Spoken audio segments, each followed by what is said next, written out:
They're the dive bar. Really? So they give me. You said a dive bar or dive bar? Dive. So they give me free champagne, free wine bottles, as long as I promote them on my Tuesday night show.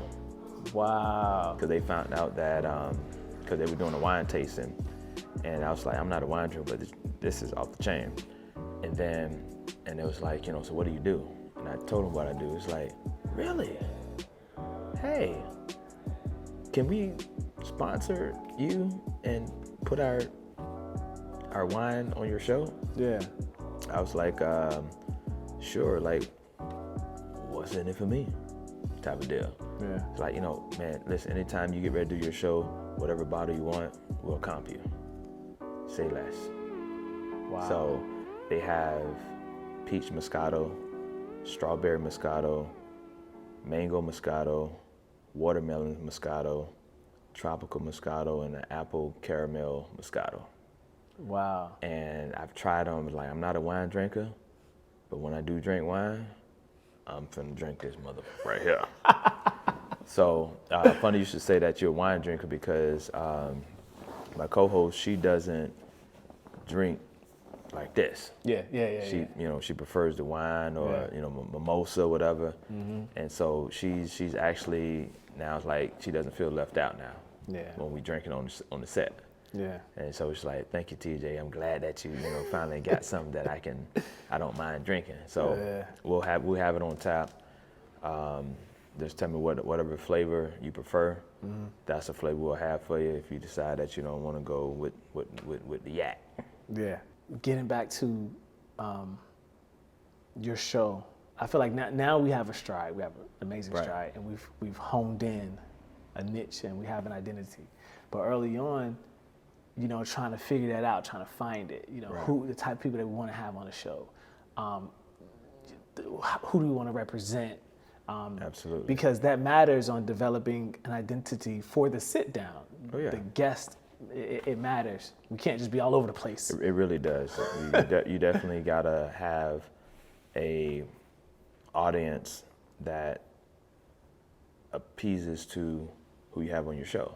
Yeah. And it has to match the brand that you're trying to build. Yeah. You don't want to have something that goes off of it. Even though you got controversy that sometimes people will say, well, you want to have people that come on that will push the envelope. I get you. Yeah. But you got to be careful with that. Because I recently had, like, during the elections, the local elections for the Ninth Circuit Court judges, mm-hmm. a lot of people don't vote for that. And so what I decided to do is, like, hey, what better way than to bring two nonpartisan judges, or candidates, I should say, onto the show, and let them have a debate. A debate never has happened between two nonpartisan Ninth Circuit Court judges, ever. Wow. I was the first show that actually had that happen. And so, and the thing about it was a white candidate and a black candidate that was sitting side by side, and I was like the moderator, asking certain asking the question. They both had to answer the same question. I'm kind of like, I'm in the back of my mind, I'm like, yeah, I did that. Yeah. So, but it was one of them things where you push the envelope, mm-hmm. you do things that's uncomfortable, but it's also a thing that people want to see.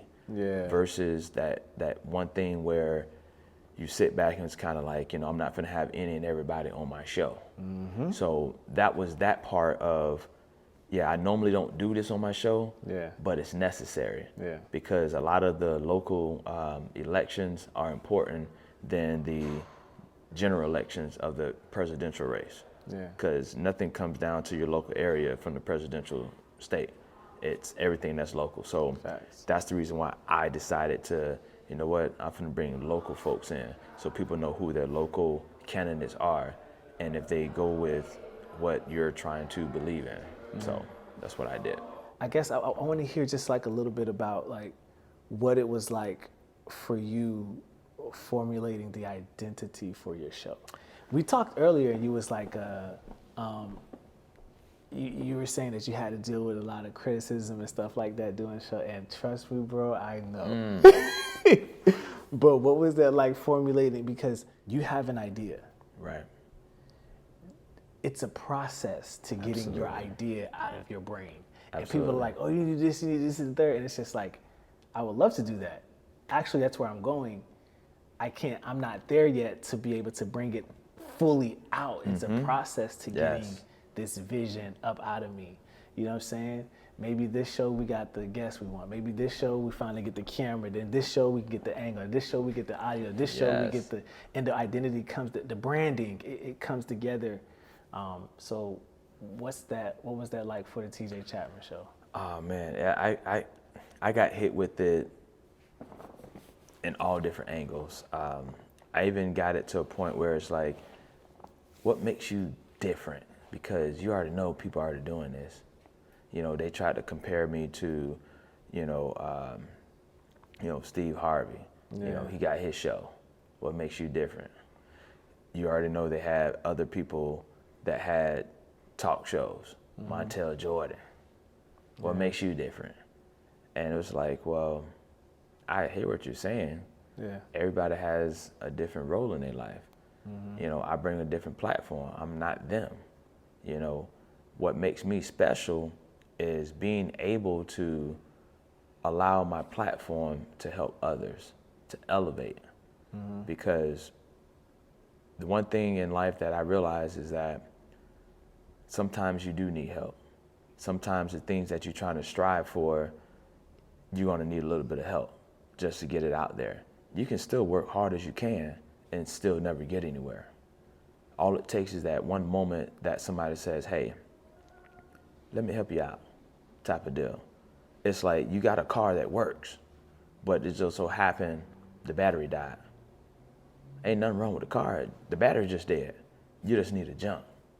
And I see my show as those jumper cables to get you jump started so that people now can know who you are. That's primarily what I do. And people ask me all the time, it's like, you're gonna be in competition. Competition with what? Facts, man. Competition with what? Come on. There is no competition because we're all in this thing together. What I do, the next person can't do. What they do, I probably can't do. So it works in for the greater good. So when you have this crab in the barrel mentality, which people like to label, first of all, crabs were not meant to be in a barrel. Dang, that's so true. So for them to say that, it's nothing more trying to condition people to think that that's what black folks have. It's not that. We just have to be able to come together with a common goal. Hey, listen, we all can eat.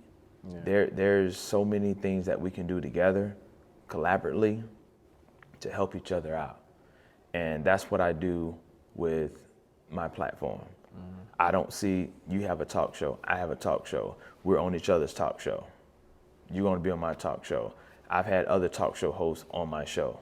And it's like, oh, what? Oh, they got a talk show. Why you got them on? For what? I want people to know about their talk show. Well, don't you think that's going to? No, it's not. All that means now is like, wow, I didn't know there was so many black-owned talk shows out there. So guess what? Now you know.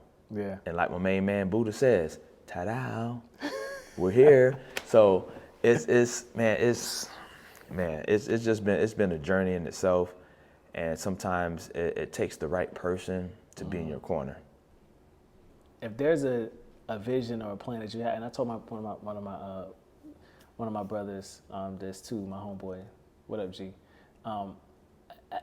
The thing I told him was, you have a plan and idea for your life, right?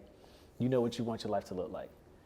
The biggest thing is finding someone that, for number one, is cool with the idea and the vision you have for your life, because they're going to be a part of that. So you got to know that they have to be cool with that. They have to be willing to allow you to pursue that. And on top of that, they got to support that pursuit too.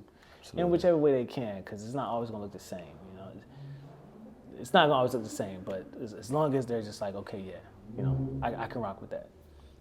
because even with what we're both doing, like being in the media industry, being in the entertainment industry, this is entertainment. You know, Yes, we're not all it entertainers is. on the in the main sense is okay, the actor, the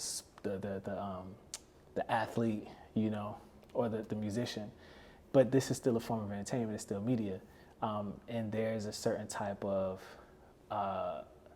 lifestyle that's associated with it. It might not be the case for everyone, but there is that perception to that. Yes. That depends on what you and your significant other decide on. Yeah, absolutely. You know what I'm saying? Like that's whatever deal you two can make to make it work. At the end of the day, that's what really matters. Yeah. And that's been the biggest thing for me. It's like, yo, our relationship is gonna be what we decided We to be. decided to do it on. You know what I'm saying? Man, That's what it's gonna be on. So, not to say it's an easy thing. I'm not gonna say it's an easy pursuit, but you know, we decide and we control that narrative. Now, as life changes and things, because you know we have children. You know what I'm saying? And as things throughout life changes, then of course you may have to reevaluate what it looks like. But at the end of the day, it's just like, yo, it's y'all.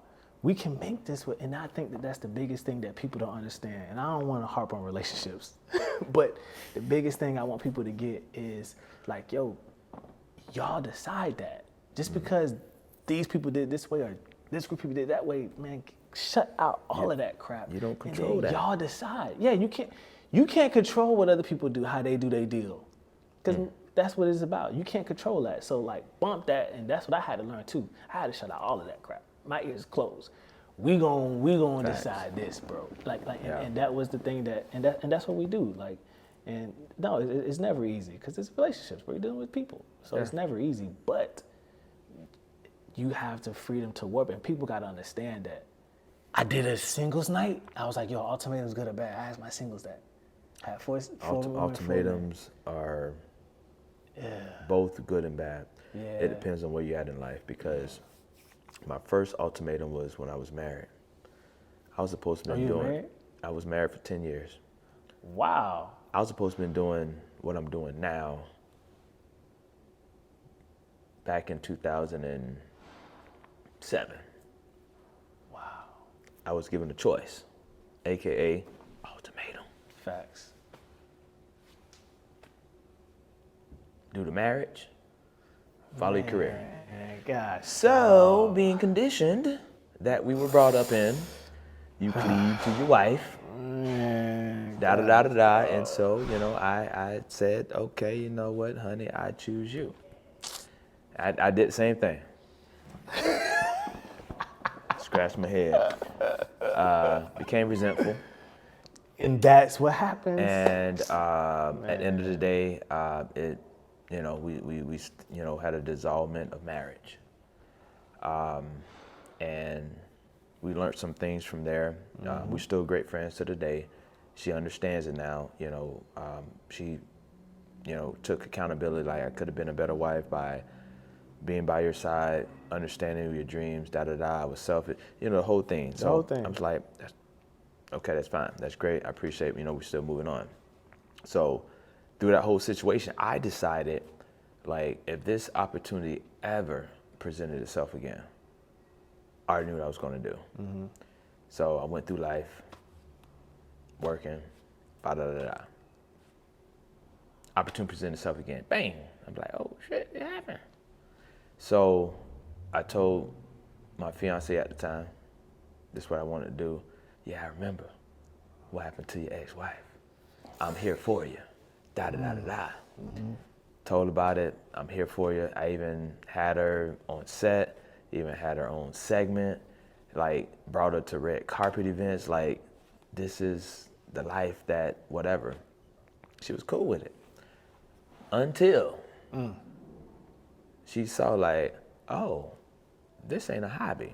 Oh no. This is actually what you're striving to have a career. And so she, it wasn't until that moment happened, because she was with me and da-da-da-da, she thought it was a hobby. Because, I coach football too, as a hobby. I play flag football as a hobby, right? So she thought this whole thing was a hobby. So it wasn't until Tom Joyner and his team reached out to me. Hey, we're having our family reunion at the Gaelic Palms. I heard that you're who of Orlando. In other words, who's hot right now in Orlando? That's pretty much what they were looking for. And my name came up. So I did the Tom Joyner family reunion, behind the scenes interviews, coverage. And she got a glimpse of that and she was like, OMG, this is taking off. Oh, he was real. She dealt with it. And then it wasn't until 2019. I got the phone call back from Tom Jones. You did a fantastic job in 2018. We want you back. It wasn't until then it's like, oh, wait a minute. You got a whole team now. A year done passed, and you done built a whole squad. And people have seen it. This is when I ended up where I'm at now. And Ultimatum 2.0 hit. You got to make a decision. Oh my God. And I was like, oh, okay.